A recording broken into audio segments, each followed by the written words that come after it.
So our next conversation is about managing difficult conversations. Who here has had to have a difficult conversation? Who here has been woefully unprepared? I know, I feel you.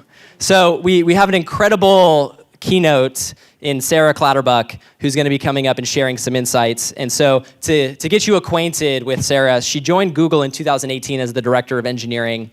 Currently, she's managing 4 different teams focused on alternative monetization strategies for YouTube creators. She's previously worked at companies like LinkedIn, Yahoo, and Apple, but her true passion is inspiring young women to get involved into STEM. And so she served for over 5 years on the Northern California board for the Girl Scouts, and that's pretty awesome. And so with that, the best part about that is she served on the STEM task group to help them get more young women involved in STEM, so that's incredible. So leading our conversation on managing difficult conversations, please join me in welcoming to the stage Sarah Clatterbuck. Can I give you all some feedback? Actually, maybe this is feedback for me too. Us engineering leaders are terrible at difficult conversations. I think the only kind of difficult conversation we're actually prepared to have is to say something like, I really think you've painted yourself in a corner with the singleton pattern here. In writing, on a code review. But anything involving human emotions or things that make us feel uncomfortable, where we might have to look someone in the eye and deliver a difficult message, this is where we are woefully prepared, ill-prepared. Okay, so I'm going to age myself here substantially. How many of you had an NES growing up? All right, phew, I'm not the only one. When I was in the 6th grade, it became my ambition to obtain an NES after having played on the weekend at a friend's house. And my parents, who were actually quite skilled at difficult conversations, sat me down and informed me that I would not be receiving one from them, but I was free to earn one with my own money if I wanted to. So it took me about a year to save up enough and buy a system, which then led to what was my first video game addiction, Super Mario Brothers. And today, video gamers have kind of a nice advantage. You know, they can just go on YouTube and look for tips and tricks and moves that they can use to pass through the levels of a game. But back in the day, we didn't have that. You had to know somebody who lived on your block who might be willing to come over and play with you and show you how to beat all the different levels. So we're going to go back in time, and I'm hoping that I can be that person for you today, walking you through the different levels and worlds of difficult conversations. So, first up, we have awkward conversations. Now, what is this? This is, your colleague has lettuce stuck in their teeth right before they're going to give an important presentation. Or maybe someone on the team has a horrible gum-smacking habit that's driving everyone nuts, but nobody wants to tell them, right? That's an awkward conversation. So I had an experience with this. I was at a company event, and myself and 3 other colleagues were preparing to give a presentation in front of the company, and we were all backstage, pacing back and forth, going over our lines before the whole thing started. And it was 3 dudes and me because, that's how we roll in tech. And so I'm walking back and forth, and I'm about to pass one of my colleagues, and I notice that his fly is super obviously open. And I'm like, oh man. So I figure, well, we've got 15, 20 minutes. One of the other 2 dudes is going to take care of this.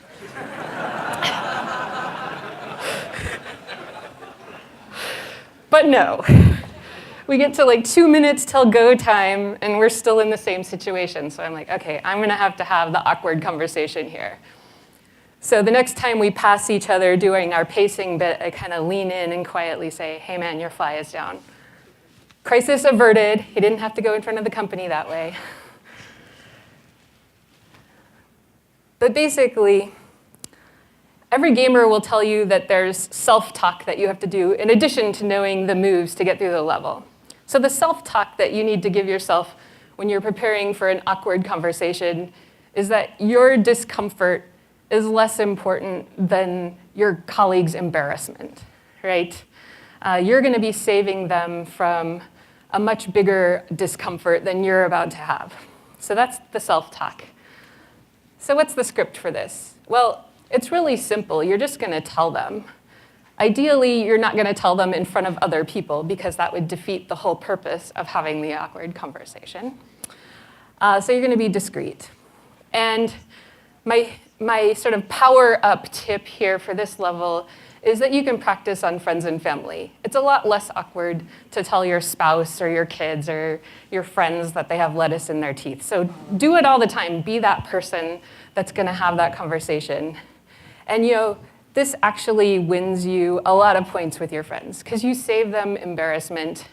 Your colleagues appreciate it. This is like instant trust building. Like that guy knows I have his back. If we ever work together, he'll never doubt that.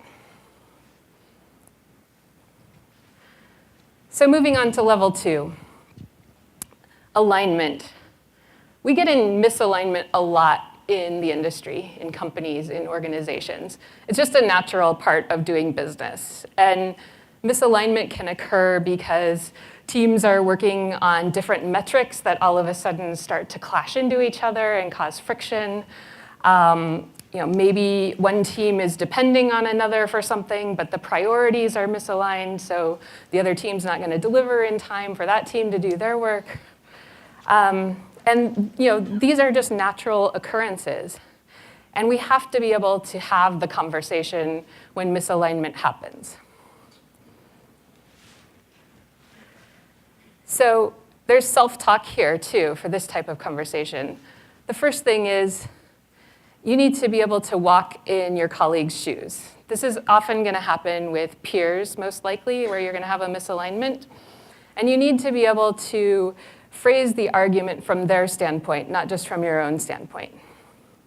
And you also need to realize that it's not personal. While you may feel a great deal of frustration, and your team may feel a great deal of frustration because you're unable to move this conversation forward, this is just a natural part of business. And it's not like this person is trying to sabotage you and your work. They're just trying to meet their metrics. So the script goes in 3 parts. Basically, you're going to state the misalignment openly. You're going to empathize with your peer.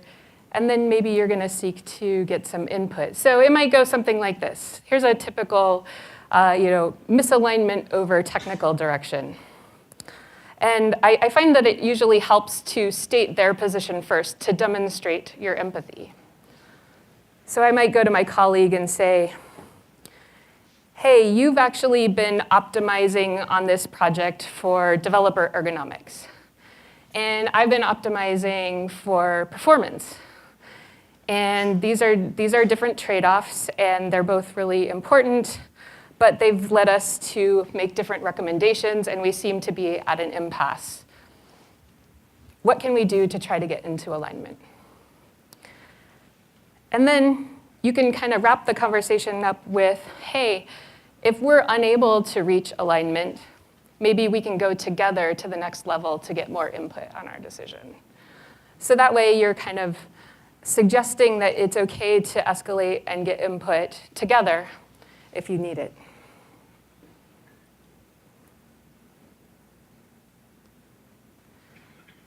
So the next level is a type of difficult conversation that I don't think we have enough. We aren't really known for our humility in technology, especially here in the Valley. And this is the apology. And you are going to make a lot of apologies when things go wrong in business and otherwise. And in case nobody's told you, you actually own accountability for everything your team does in addition to everything that you do. So even if your team screws up, maybe they do something you're not even aware of, you're actually in charge of that. You have accountability for it. And so you're going to get used, as you grow in leadership, you're going to get used to making apologies a lot. One thing to realize is that if you are willing to apologize and do it quickly, it'll actually diffuse a lot of negative emotions that might be happening. That's the self-talk. So what does the script look like? Well, you're going to own it on behalf of your team, and you're going to own the remediation for the problem.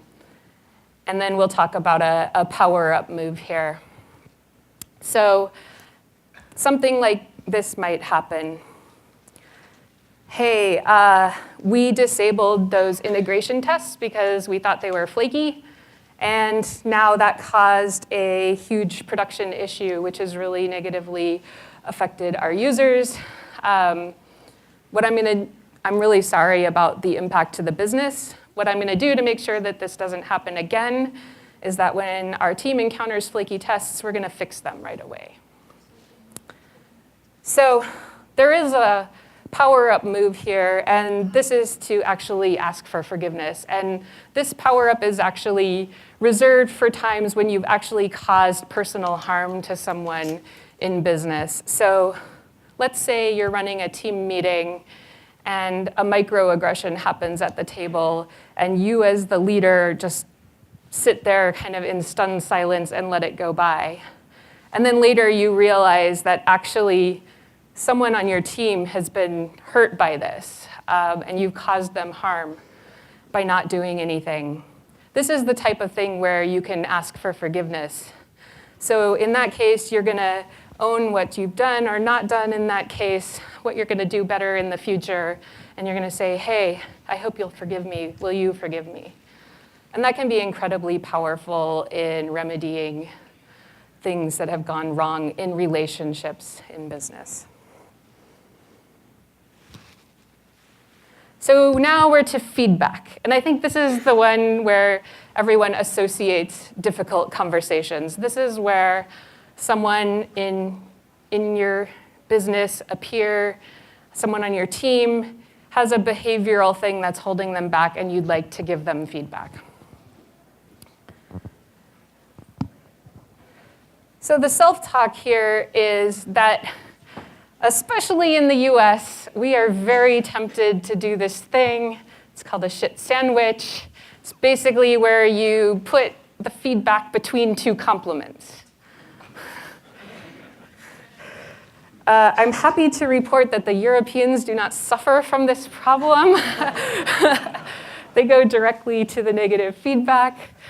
But what happens when you do this is that it dilutes the message and it leaves the person totally confused as to whether they were like totally awesome or need to fix something, right? And when you're giving feedback, your whole goal is to help them be better at what they do.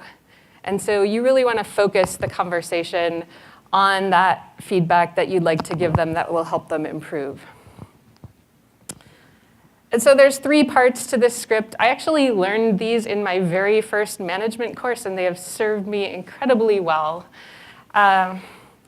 Basically, you're going to note the behavior that's holding them back.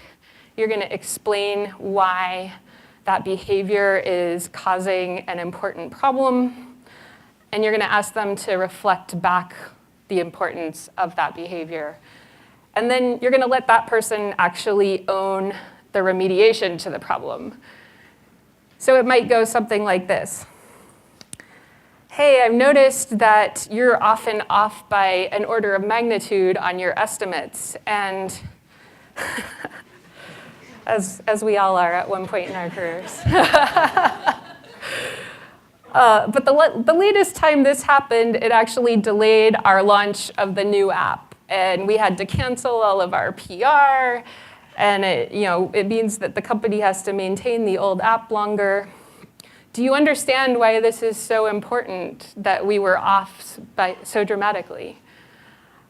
And then you let that person reflect back, and then you ask them, what's your suggestion for making sure that this doesn't happen in the future? And I found that if you let the person kind of reflect and own how they can make it better in the future, they're more likely to stick to a change in behavior than if I suggest to them what I would do, right? It's an ownership thing. So last up, we have agonizing conversations. And these are conversations where you're going to have to deliver news to someone that's going to negatively impact their life, even if it's just for a short time. And I hope many of you have not had to do these kinds of conversations yet, but you're almost certainly to encounter them in a career as a leader. And this is something like you're going to lay someone off, you're going to fire them. Maybe there's going to be a major reorg that's going to completely change what they're working on, or their pay grade, or something crazy like that.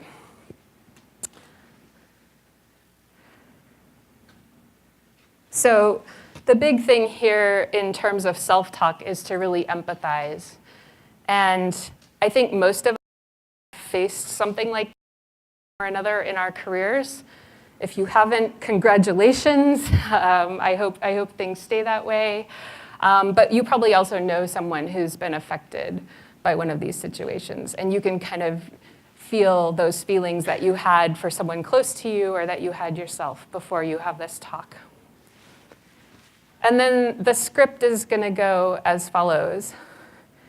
You're basically going to acknowledge that the news that you have to share is going to be something that they don't want to hear, that's going to be incredibly difficult. And then you're just going to stop talking after you deliver the news.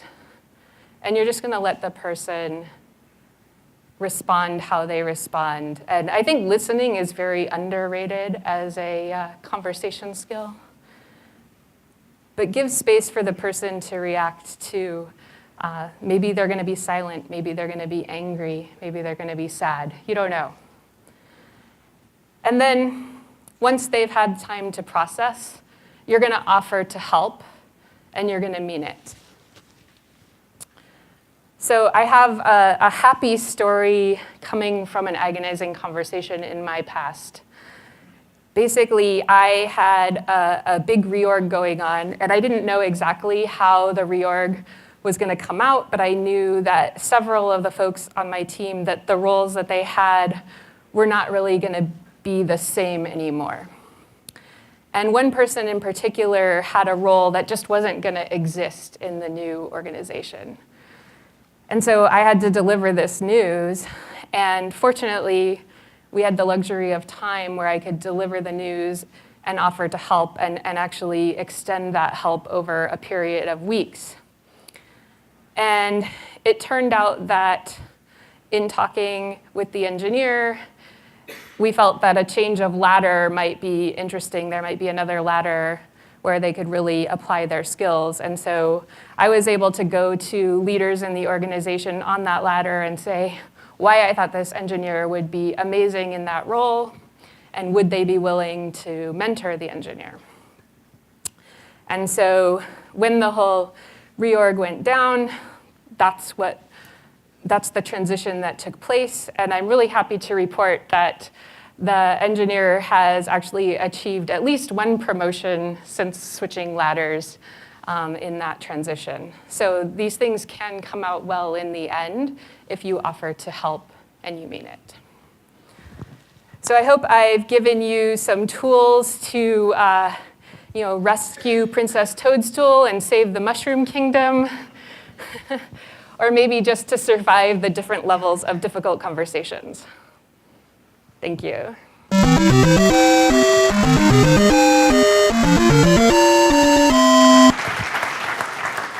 Thank you, Sarah. This one from Anonymous. Do you have any advice on how to get people to express themselves about topics? I have a report who does great work, but response to any question is, whatever.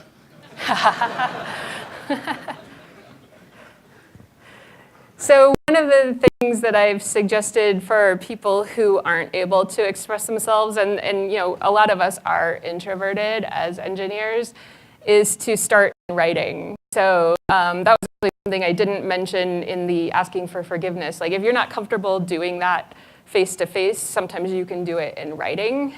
And so if I have folks on my team who feel sort of cornered by a question and aren't able to sort of express themselves on the spot, I might suggest like, hey, why don't we start a document where you can write down your different opinions and then we could share it with the team. And sometimes that helps people move into expressing their opinions when they can't do it verbally for whatever reason.